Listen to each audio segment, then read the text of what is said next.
누가복음 20장 14절부터 21장 4절까지 한번 읽겠습니다. 누가복음 20장 41절부터 한번 읽겠습니다. 한번 교독을 할까요? 제가 홀수로 읽을게요. 여러분께서는 그 절수를 짝수로 해서 같이 읽도록 하겠습니다. 시작.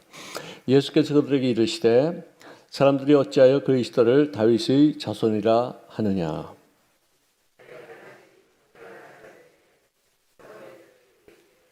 내가 네 원수를 내 발등상을 삼을 때까지 내 우편에 앉아 있으리라 하셨도다 하였느니라.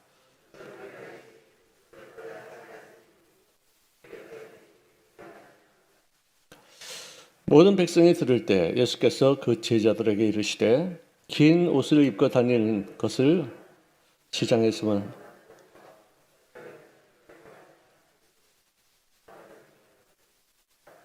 그들은 과부의 과산을 삼키며 외식으로 길게 기도하니 그들이 더 엄중한 심판을 받으리라 하시니라.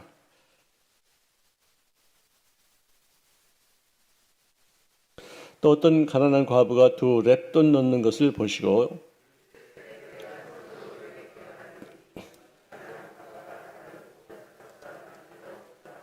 저들은 그 풍족한 중에서 헌금을 넣었거니와 이 과부는 그 가난한 중에서 자기가 가지고 있는 생활비 전부를 넣었느니라 하시니라. 아멘.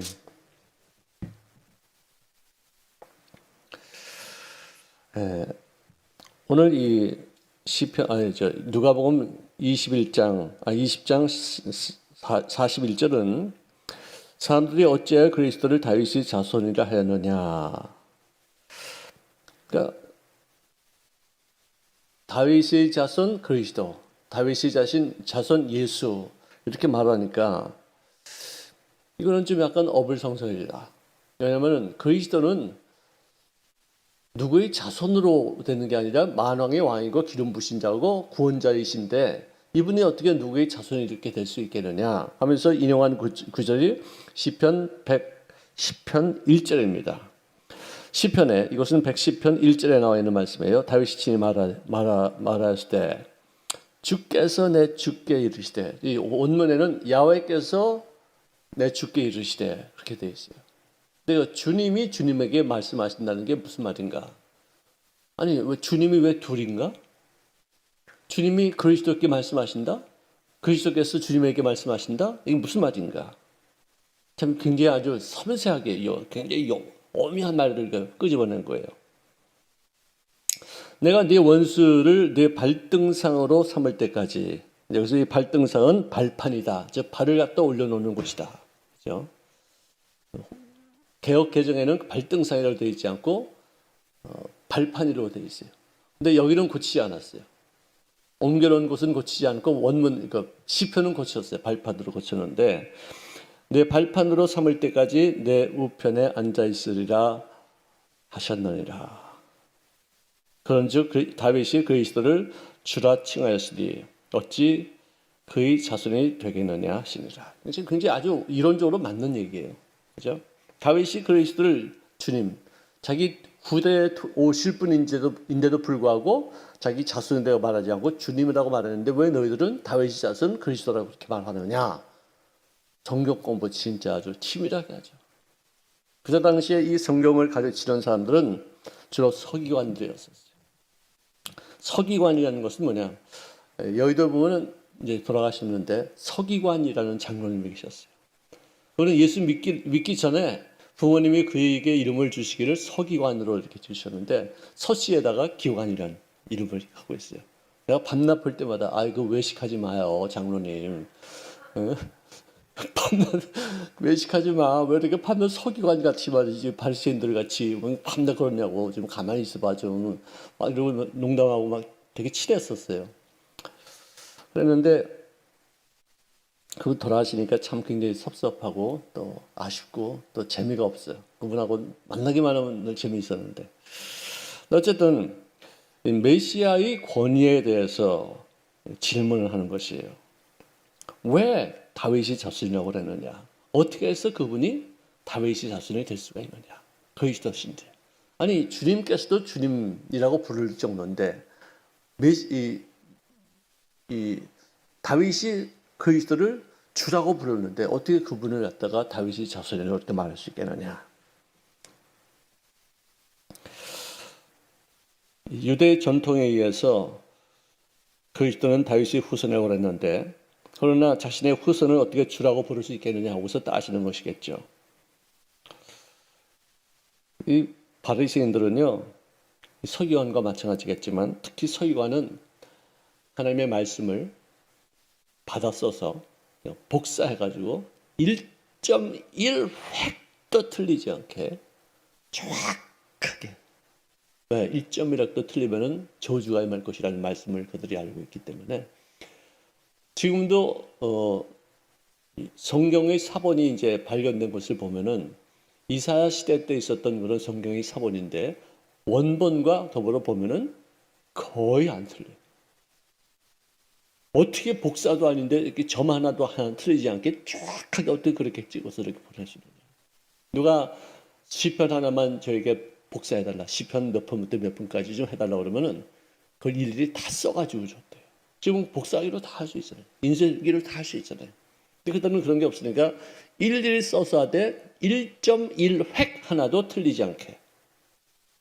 그러니까 그런 훈련을 받기 위해서 무지무지하게 혹독한 그런 일을 감당하기 위해서 훈련과 연단을 받았던 거예요.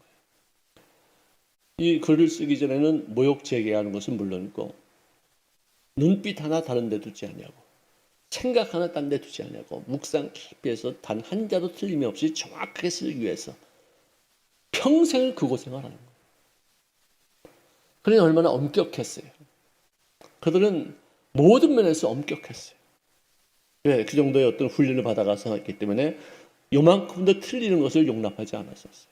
그러니까 항상 하나님 예수님께서 이 서기관과 이 바리새인들아, 너희들은 율법은 기가 막히게 지킨다고 이렇게 말하면서도 어떻게 이렇게 자비가 없느냐, 이렇게 융통성이 없느냐, 이렇게 고지 겉으로만 이렇게 하느냐. 답답하다 이 거짓말쟁이들아, 이 위선자들아. 속은 다 써 있으면서 율법 하나 지킨다고 그냥 일을 팍팍 걸리고서 그냥 그것 좀 틀린 사람들이 갖다 막 신란하고 막 채찍질하고 돌 던지고 하는 그런 놈들아. 굉장히 싫어하셨어요.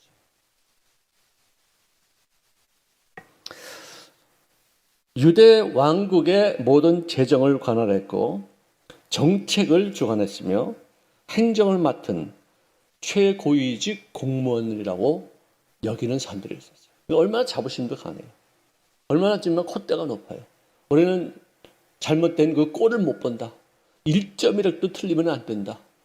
우리가 그렇게 살아야지만 천국 간다. 뭐 이런 정도까지 이렇게 됐으니까 얼마나 정말 사람들 앞에서 현실적으로 너무나도 어려운 문제잖아요.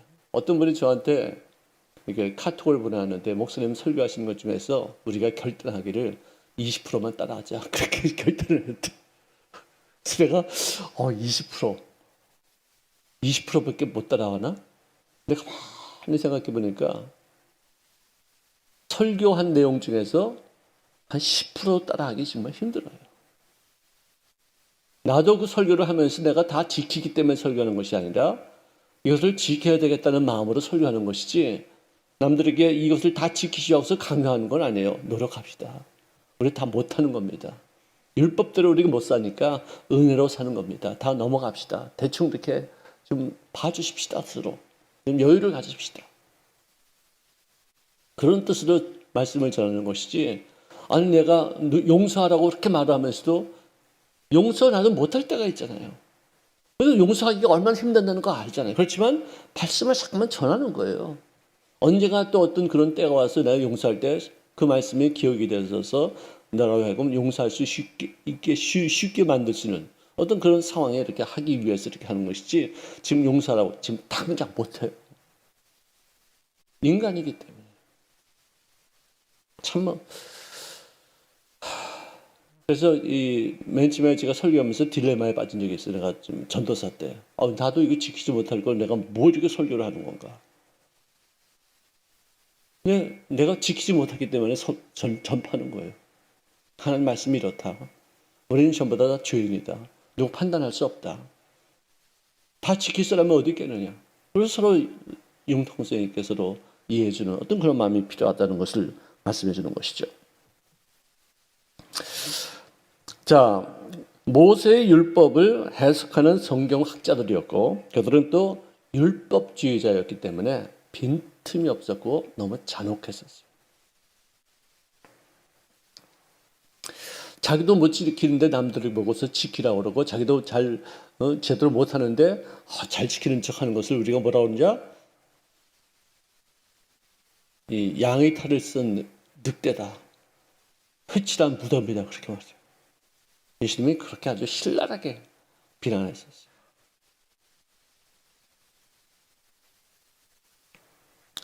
자, 누가복음 1장 32절 한번 보실까요?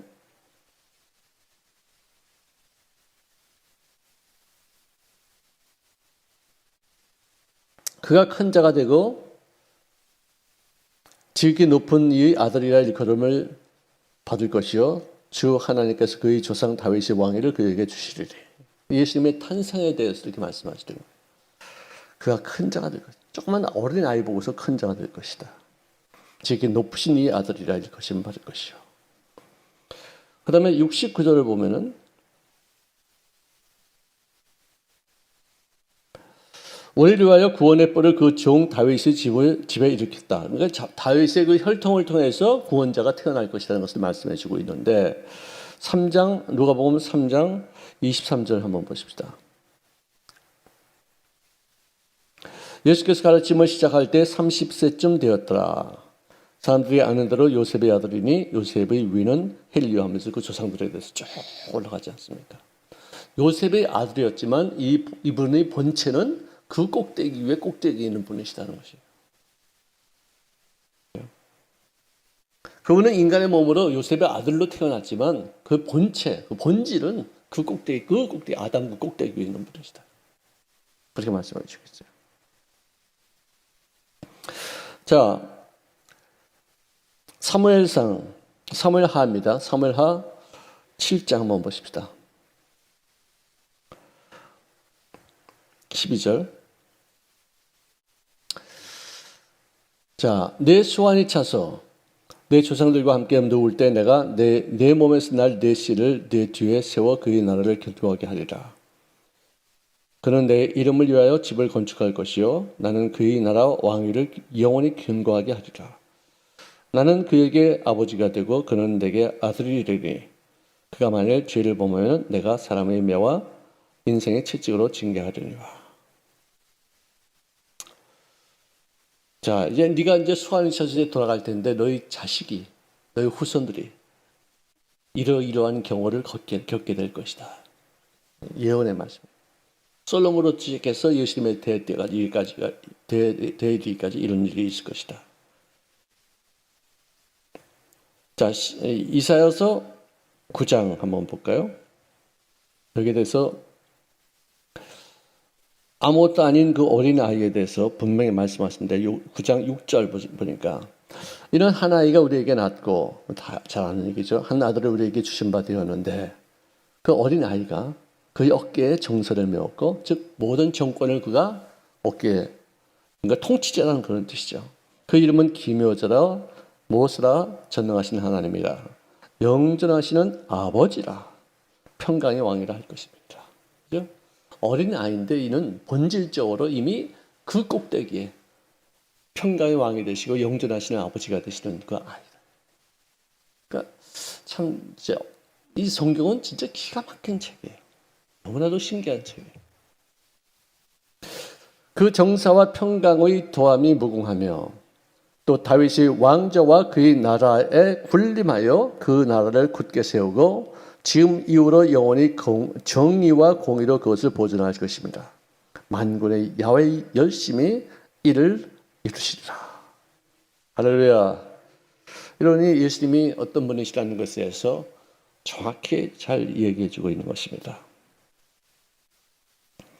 무슨 권위로 이런 일이 일어났느냐? 이런 일이 어떻게 해서 누가 그런 권위를 부여해 주느냐? 누가복음 20장 1절에 2절에 보면 이렇게 있습니다. 20장 2절에 보니까 이르되 당신이 무슨 권위로 이런 일을 하는지 이 권위를 준 이가 누구인지 우리에게 말하라. 네가 정말로 메시아라면은 어떻게 해서 이런 말씀을 하게 됐는데 그 말씀을 누가 너에게 그런 권위를 주어서 전하게 되었느냐. 제가 목사의 어떤 자격증이 없이 여기서 말씀을 전한다면은 아니 무슨 권위로 당신이 여기서 이런 말씀을 전합니까? 라고 말할 수 있겠죠. 그래서 저는 이 교회 담임 목사로 부르심을 받고 하나님께서 맡겨준 일이기 때문에 이 강대성에 올라서서 말씀을 전하시는 권위를 하나님께 부여받았다 이거죠. 그러니까 그들이 평상시에 예수님에 대해서 얼마나 못마땅하게 생각했고 얼마나 천히 여겼고 얼마나 없이 여겼는 것인가를 알 수 있겠죠.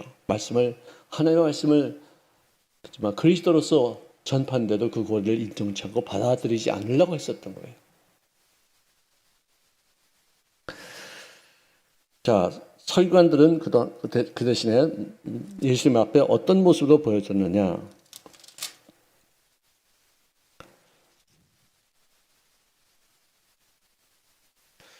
긴 옷을 입고 다니고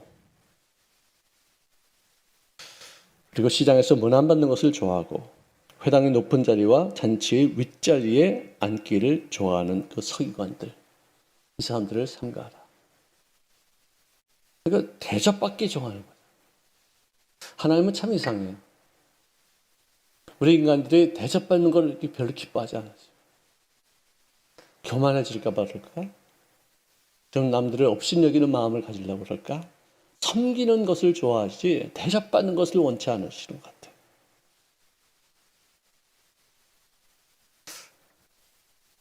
그리고 또 어떤 사람이 겸손해지면 그 사람을 업신여겨요. 목에다 힘주고서 막 이렇게 막 의식이 돼야지 이 사람 뭐가 되는가 보다 이렇게 하지 섬기는 자세를 보면 또 업신여기고 또 우습게 여겨요. 참 그 희한해요.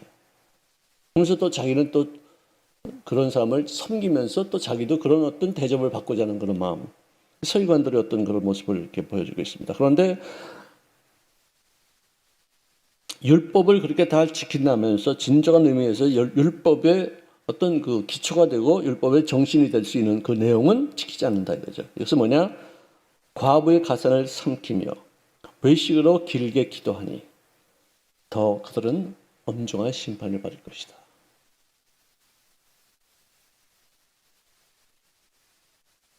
과부의 가산을 삼키는 것은 진짜 아주 사악한 일이죠. 그때 당시의 과부는 지금도 참 어려운 분들이지만 그때 당시는 누구한테 의존할 수도 없어요. 생활력도 없어요. 남편이 모든 것을 다 벌어왔는데 자기는 가산 일만 하고 있었는데 남편이 죽고 나니까 그 아이들을 데리고서 어떻게 해야 될지 땅에 떨어진 이삭을 주워서 또 남들이 배워가지 않은 어떤 그 벼를 갖다 잘라서 그렇게 먹이고 그런데 그 사람이 무슨 돈이 있고 무슨 재산이 있겠습니까? 그런데 그들의 재산을 탈취하는 왜? 힘이 없다고 누구 대변할 사람이 없다고 해서 빼앗는 어떤 그런 사람이 있다면 정말 최악의 사악한 사람이겠죠. 이런 일을 그들이 행했다 이것이요. 기도를 길게 한다. 기도 길게 할 수 있어요. 뭐 1시간 기도할 수 있어요. 그런데 남들에게 보이게 하기 위해서 별로 미사오기를 다 써가면서 기도를 막 이렇게 하는 것. 그냥 별 시원한 기도 다. 그럼 영성이 없기 때문에 좀 짜증나죠. 실증이 나죠. 눈을 뜨게 돼요. 영성이 있으면 한 2, 3분 내에 딱 끝낼 수 있어요. 근데 영성이 없으니까 잠깐만 말하는 것을 반복하고 또 이게 또 안 들어갔나? 또 하나님이 안 드신 건 그래서 또 이렇게 또 길게 드시고 막 늘어져요. 나도 그래, 나도. 기도를 많이 하고 나면 기도가 짧아지는데 기도를 별로 안 하면 기도가 길어져요. 이상해. 이 사람들은 평상시에 기도하는 것이 아니라 그 기도를 위해서 남들에게 보이기 위한 어떤 그런 쇼를 하니까 주님께서 그런 기도 안 받으신다. 그런 뜻이라고 생각합니다. 자, 이제 주님께서 말씀하신 그 헌금에 대한 내용이 있는데요. 저는 이 말씀을 보면서 우리가 하나님 앞에 헌금을 내는 것을 어느 누구도 자랑할 수 없겠다는 생각을 하게 되었어요. 내가 돈을 얼마나 냈다. 내가 11조를 얼마나 한다. 왜? 그것은 그만큼 하나님이 그에게 복을 주신 결과지 그래서 내가 그렇게 많이 낼 수 있는 것이고 그건 은혜고 감사할 조건이지 자랑할 게 아니잖아요. 그러니까 이 부자들이, 이 바리새인들이 돈을 좋아하면서도 헌금을 풍족하게 낼 수 있는 이유는 뭐냐? 그만큼 풍족한 가운데 있으니까 헌금도 풍족하게 낼 수 있지 않겠느냐. 근데 이걸 갖고 자랑할 수 없다. 오히려 자기는 지금 현재 뭐 두 랩돈이면 한 2천 원 정도가 돼요. 예를 들어서 1인 한 사람이 하루 품삯이 10만 원이라면은 두 랩돈은 한 2천 원 정도, 많아야 한 1,500부터 2,000원 정도, 그 정도의 차이인데 정말 그 작은 돈이잖아요. 근데 이 사람은 이 작은 돈도 자기 어떤 가지고 있는 재산에 비하면은 엄청나게 큰 거예요. 근데 그것을 더 귀히 여기시는 거예요, 하나님. 10만 원 낸 사람보다도 2,000원 낸 사람을 네가 더 많이 냈다. 왜? 없는 데서 냈기 때문에. 자랑할 게 없어요. 있어서 내는 게 얼마나 좀 감사한 일이에요. 정말 은혜스러운 일이고 하나님 앞에 무지하게 감사할 일이지. 내가 헌금 얼마나 했어. 그래서 폼 잡고 다닐 일이 아니잖아요. 헌금 적게 했다고 해서 또 이렇게 뭐 위축당할 것도 아니잖아요. 참 이 주님이 보시는 눈과 우리 인간들이 보는 눈의 차이가 있다는 것을 우리가 알 수 있어요. 어떤 분은 저한테 그래, 내가 그전에도 얘기했지만 목사님 오늘 전도했는데 대어를 낚았습니다. 대어를 낚았습니다. 그래서 무슨 소리야? 아니 예수 믿는 사람 중에서 뭐 대어가 있고 소어가 있냐? 뭐 송사가 있고 피라미겠냐? 다 똑같은지. 근데 보니까 좀 잘 살아서 헌금을 잘 할 수 있는 분이다 이거야. 그분은. 어? 근데 제가 이렇게 목회를 해보면요, 부자라고 해서 헌금 많이 하는 게 아니더라고요. 오히려 가난한 분들이 그걸 모아가지고 자기는 이런 거 없이도 살았었다. 그러므로 이 모아진 것을 주님을 위해서 일하겠다. 내가 옛날에 헌금하겠다고 이렇게 소원한 것도 있었다. 우리 자식들을 위해서라도 내가 더 드려야 되겠다. 이러고서 또 막, 정말 그래요. 제가 이렇게 제 사무실에서 누가 헌금 갖고 와서 기도받을 때 보면요, 내가 보기에는 있음직한 분들보다는 없음직한 분들이 제법 큰 돈을 갖고 오시더라고요. 참 이상해요. 신기해요. 헌금 낸다는 거 자랑할 거 없어요. 그만큼 하나님이 나에게 복을 주셨기 때문에 그저 감사하고 이걸, 이야, 내가 이렇게 헌금할 수 있다. 감사할 일인데 이들은 폼 잡았다. 그리고 헌금 적게 하는 여기는 사람들은 업신여겼다. 절대로 이거는, 저는요 지금까지도 목회 40년 정도 했는데 누가 얼마에 11조 하는지 나 지금 몰라요. 지금도 누가 이렇게 갖다 줘도 난 절대로 안 봐요. 다 찢어버려요. 왜? 혹시라도 내가 인간이기 때문에 누가 헌금을 많이 한다는 것을 알면은, 누가 적게 한다는 것을 알면은 그 사람한테 내가 뭔가 좀 편견을 가질 수 있는 그런 위험성이 있기 때문에 절대로 안 봐. 지금까지도 안 봐. 누가 알려줘도 그만해, 됐어, 그만해, 안 해. 그렇게 해요. 그래야지 내가 목회를 할 수 있을 것 같아요. 참 이 돈에 대한 문제는 정말 예수 믿으면서도 굉장히 중요한 문제예요. 천국 가서도 없는 중에 있는 것으로 드린 것을 주님이 더 기억하실 것이 아닌가 생각할 때가 있습니다. 그래서 헌금은 크고 많은 것이 중요한 것이 아니라 진실과 진심이 겸비된 헌금이냐 그렇지 않느냐, 탐욕과 위선으로, 그리고 자기 욕심을 얻기 위해서 이만큼 심었으니까 이만큼 주시겠지. 물론 심은 대로 거두는 건 마찬가지예요. 정말 맞는 말이에요. 저도 그런 거 많이 체험해요. 없는 중에도 이렇게 좀 신경 써가지고 좀 드리면 이상하게 꼭 채워져. 정말로 신기하고 놀라워요.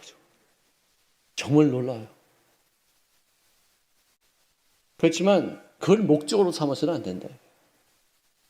하나님이 그렇게 채우시면 야, 진짜 기가 막히다고 해서 감동하다고 이렇게 하는 것이지, 야, 너 그렇게 심었으니까 계산하자.